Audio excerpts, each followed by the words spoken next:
So the history of the red velvet cake is kind of interesting. They were actually making it from the 17th century, and it was a simple cake with an accidental color. The use of cocoa powder made a cake that had a finer texture and a softer crumb than yellow or white cakes. They increasingly used unprocessed cocoa, and it gave the cake a reddish brown hue. Welcome to the fancy cakery. Welcome to my kitchen. I'm so glad you're here. Have you ever made a red velvet cake from scratch? How did it turn out? If you like to bake, subscribe to my channel where you can learn how to bake, or you can try to experiment with some new recipes and you can add to your baking repertoire. I'm not even sure what that word means. And don't forget to click that subscribe button. It helps my channel to grow so I can give you more interesting and exciting and delicious recipes. Go through my videos and you will find some really interesting combinations of frostings and cakes and designs and desserts. You might want to look in the description box below and get my recipe and try it. It is so delicious and soft and moist. It is so good.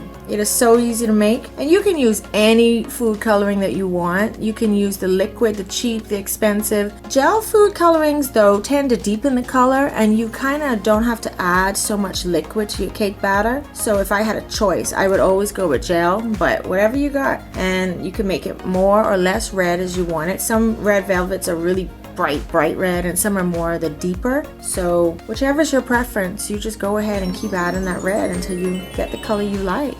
So in the early 1940s, because of the war, they were rationing supplies, and they supposedly added beet juice to the red velvet cake. It gave it more of a reddish color. That's one theory. Another theory is that due to scarcity of the Dutch processed cocoa, they were using other cocoa's blends that reddened when mixed with buttermilk. So as the saying goes, everything is bigger in Texas. Not shortly after the war or thereabouts, there was a Texas-based food coloring extract salesman named John Adams, and you can find their products still in the store today. And he developed a red velvet cake. Just interestingly, you had to use Adams Extract brand food coloring. Guess what color? Of course, red. And you had to use a significant amount. So they developed a recipe that you needed a lot of food coloring, and they also sold the food coloring. So, typical Texan. You do not have to buy your red velvet cake from a store anymore. You can absolutely make red velvet cake from scratch. It is not hard. The name sounds intimidating, I know. It really is just a cocoa-based cake with some red food coloring. I know.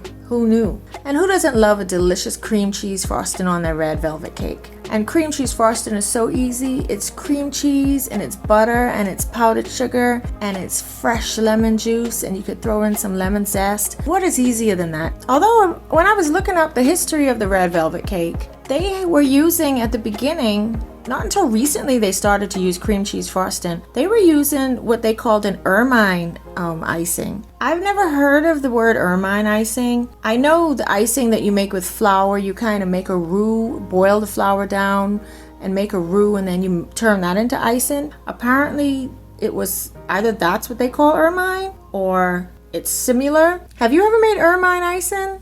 Tell me, because I don't know what that is.